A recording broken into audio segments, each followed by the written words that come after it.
Halo sahabat Ijun Channel, bagi petani pasti tidak asing dengan nitrogen.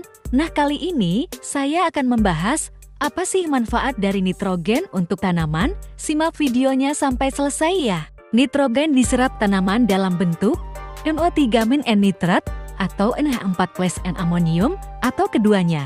Tanaman yang hidupnya dengan media yang banyak berisi air akan lebih suka menyerap N dalam bentuk NH4. Sedangkan tanaman yang hidupnya dengan media darat akan lebih baik tumbuhnya bila tersedia N dalam bentuk NH3.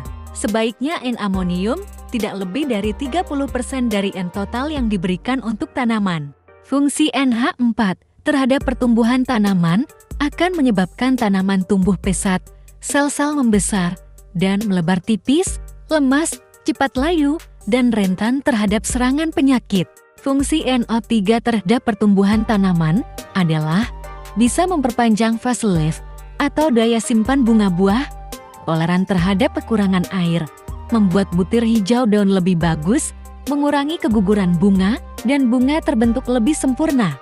Fungsi nitrogen bagi tanaman adalah 1. Diperlukan untuk pembentukan atau pertumbuhan bagian vegetatif tanaman seperti daun, batang, dan akar.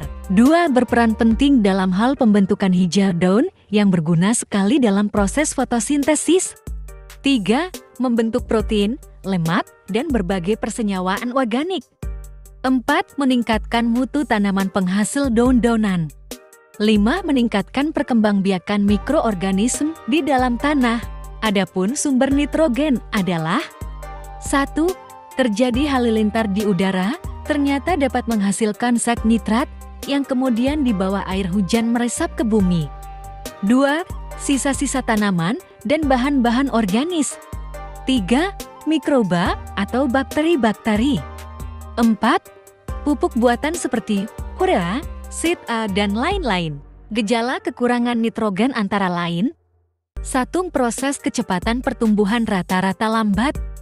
2. Daun terlihat hijau muda dan dapat menjadi kuning. 3. Biasanya daun paling rendah posisinya yang paling pertama terlihat gejalanya. Contoh tanaman kekurangan nitrogen N. Jika kalian suka dengan video ini, jangan lupa like dan subscribe dan share. Terima kasih dan sampai jumpa di video selanjutnya.